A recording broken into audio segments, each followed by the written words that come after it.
Blessed morning, friends, folks. It's March 26, 2024. Well, no further ado, let's get into this morning's breakfast for our spirit man, our spirit woman, and that is the tablet of the heart, where the Lord resides. Today, the Lord wants to speak to us about patience. So let's dig in. Let's see what we have in Sarah Young's little book here. Waiting on me means directing your attention to me in hopeful anticipation of what I will do. It entails trusting me with every fiber of your being. Instead of trying to figure things out yourself, waiting on me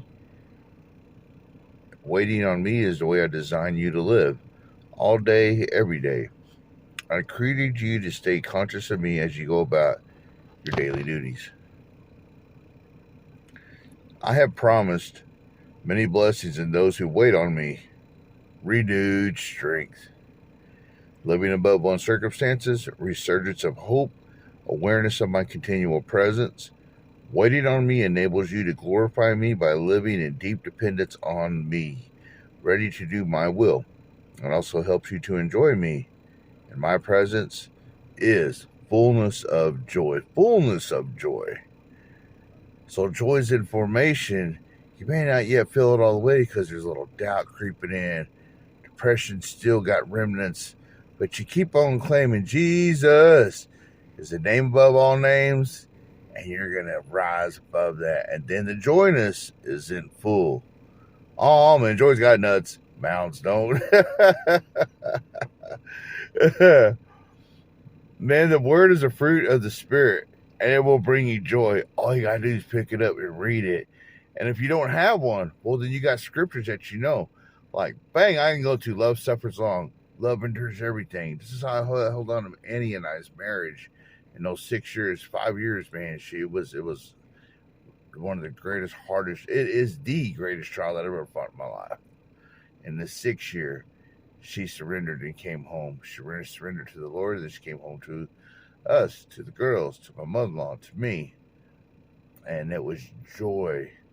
It was joy that she came home to the Lord, and then joy in all of our relationships with her, and even oh man, that's one of the hardest things to do was when she passed was to bury her.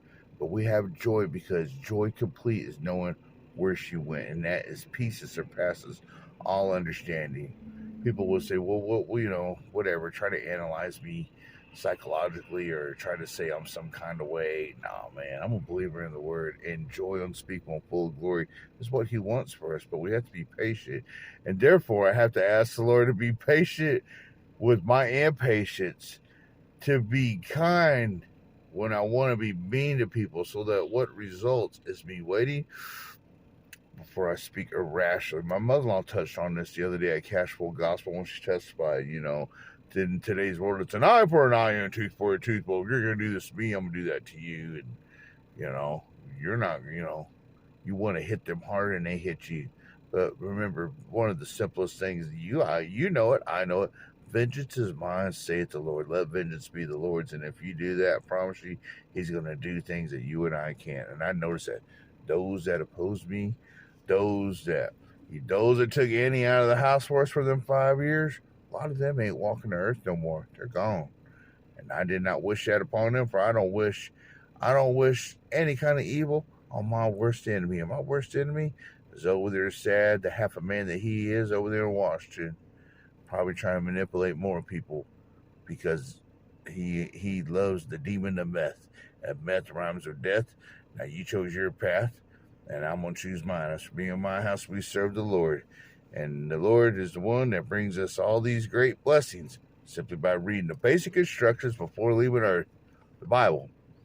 Have a spiritual rebirth. Have strength renewed such as the eagles. And you will learn to be patient. Well, I'm learning. I'm not no master. I'm learning before I say something. Let them rattle. One thing I will say for myself, I improved it. I'm letting people rattle. Let them talk. Let them talk. Let them talk. Let them talk. And if I heard enough, I'll look at them and be like, "Are you done yet?" And that usually rattles their cage. They want to put in. They want to finish the 3/4 because they don't want the fullness of joy. They want you to know the fullness of their rage.